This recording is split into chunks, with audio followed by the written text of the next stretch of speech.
O governo Lula acabou de encerrar seu primeiro ano de gestão. O que será que mudou no Brasil? Afinal, a gente tá melhor ou pior do que antes? É Lula! Agora é comida! Agora é carne! É Lula! Será que o povo realmente voltou a comer uma picanha com uma cervejinha? Então fica comigo que nesse vídeo eu vou fazer um resumo dos principais acontecimentos do governo Lula nesse mandato. E sem mais enrolações, vamos direto pro vídeo. Número 1. Economia.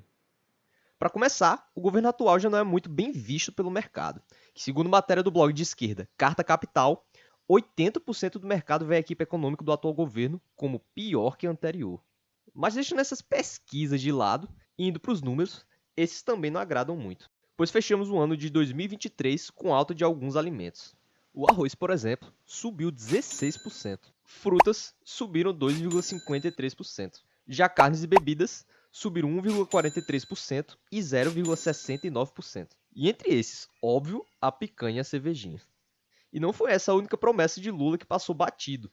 O presidente também tinha prometido que o pobre ia voltar a andar de avião. Pobre vai voltar a comer!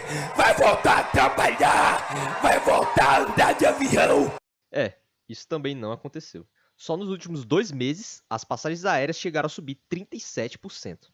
Por outro lado, no diesel e no etanol tivemos uma baixa, tendo diminuído 11,6% e 6,24%. Mesmo assim, a gasolina aumentou 12,5% em comparação ao ano anterior.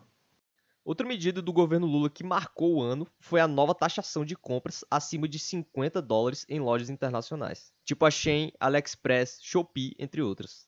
Lojas famosas por ter o preço bem mais barato que as lojas físicas do Brasil. Mas agora, nem tanto. Assim que foi anunciado esse novo imposto nas compras online, a primeira-dama Janja foi ao Twitter para defender o governo e disse que essa taxação seria só para as empresas.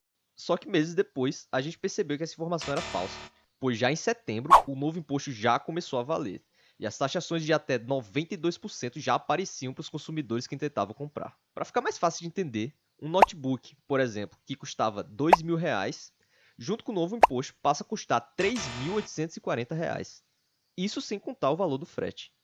A própria AliExpress ainda chegou a publicar uma nota dizendo que a medida sinaliza uma mudança na sua estratégia de negócios, priorizando a experiência de compra de alta qualidade.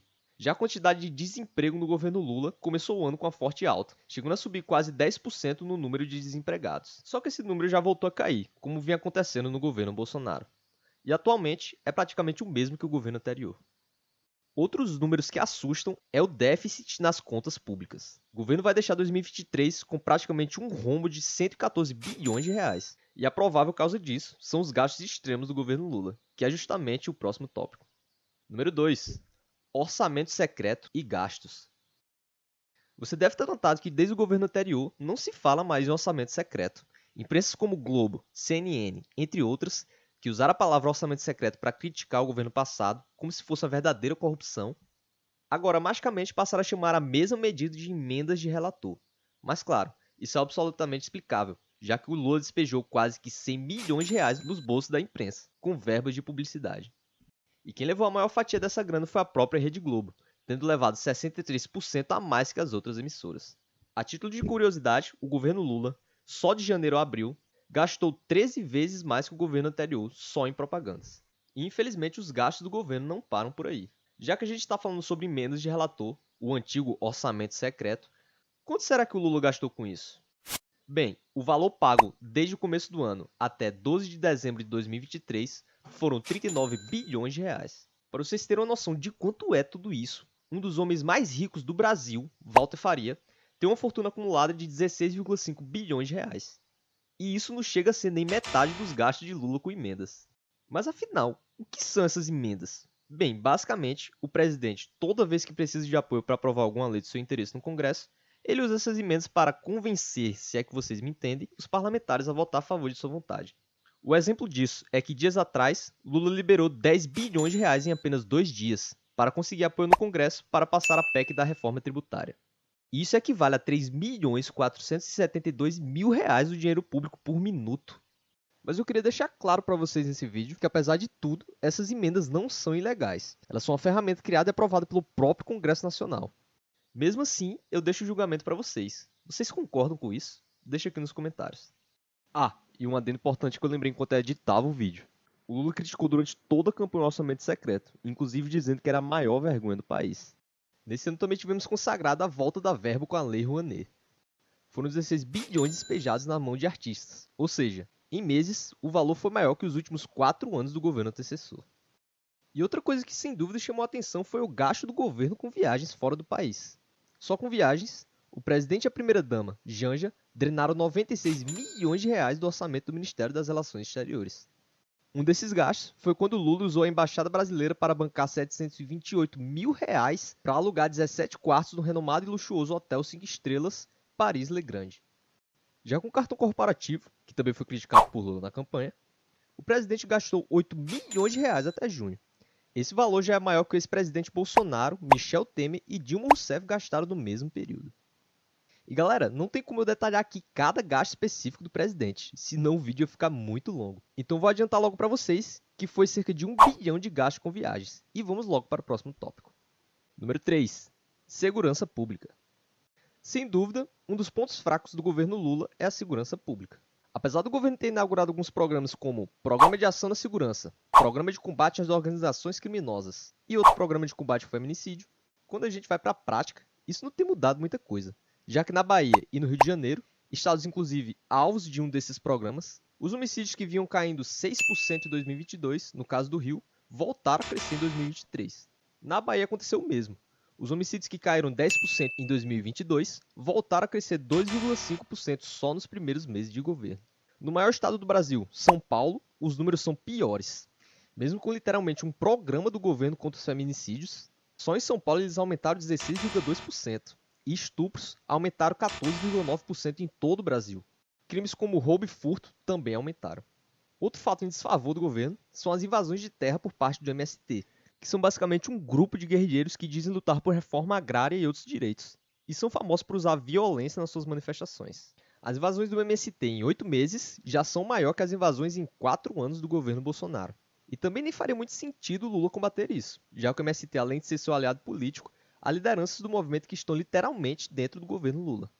Mas eu também nem vou focar muito nesse assunto, porque eu quero que o vídeo fique apenas em estatísticas do governo Lula. E por último, enquanto facções se fortalecem por todo o Brasil, criando coragem inclusive para tentar assassinar o senador da República, o Brasil continua no ranking de países mais perigosos do mundo.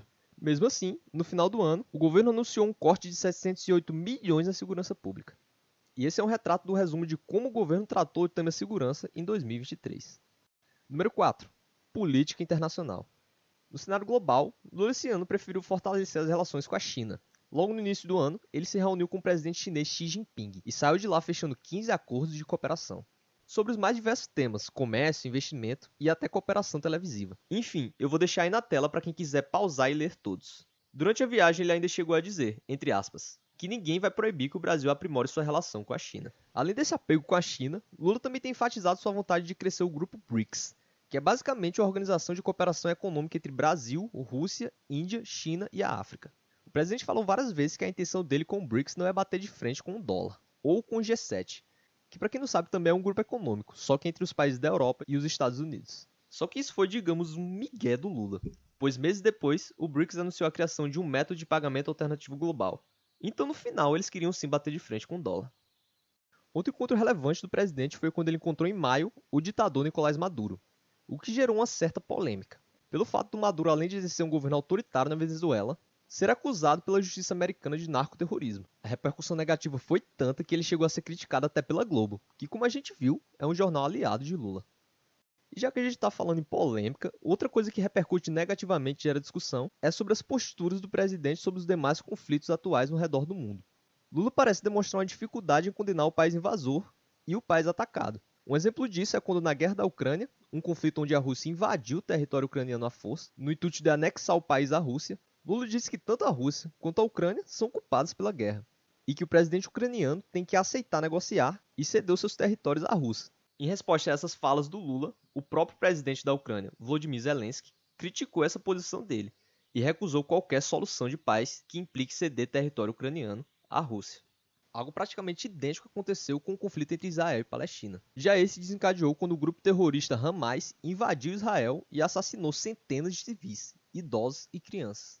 E durante a resposta de Israel a esse ataque, Lula disse que ao se defender e atacar de volta a Palestina, Israel era tão terrorista quanto Hamas. O presidente também chegou a dizer uma frase meio que estranha, entre aspas, o Hamas não é um grupo terrorista, mas foi terrorista quando atacou Israel. Novamente, Lula foi criticado por diversos veículos de imprensa aliados e também pela comunidade judaica no Brasil, pois com falas do tipo, o presidente prejudica uma imagem neutra que o Brasil tem uma tradição de sempre manter em conflitos desse tipo. A última situação parecida foi quando recentemente o ditador Maduro ameaçou invadir a Guiana, um país que faz fronteira com a Venezuela, e anexar parte do seu território, algo bem parecido com o que a Rússia fez com a Ucrânia. Nesse momento, Lula foi bem tímido em condenar o ataque venezuelano, não chegando a declarar uma posição firme em defesa da Guiana, e nem contra a atitude agressiva de Maduro. O máximo que ele chegou a dizer foi que, entre aspas, a América do Sul não precisa de confusão, e que esperava bom senso tanto da Guiana quanto da Venezuela. Essas frases não mudaram absolutamente nada, e Maduro só recuou quando os Estados Unidos condenaram veementemente as ameaças dele e enviaram tropas para a fronteira da Guiana no sinal de apoio. E mais uma vez, Lula foi acusado de ter dificuldade em separar a vítima do agressor. Bem galera, esse foi o meu resumo sobre os principais acontecimentos do governo Lula em 2023. Mas eu ainda quero saber da opinião de vocês. O que vocês acharam desse primeiro ano do governo Lula? Comenta aqui embaixo. E se você gostou do conteúdo, já se inscreve no canal, pois toda semana eu vou estar trazendo um vídeo novo, ou pelo menos tentar. Inclusive eu tô a fim de transformar esse tipo de vídeo em um quadro fixo no canal, e postar um igual todo final de ano. O que é que vocês acham disso? Isso é tudo galera, até o próximo vídeo.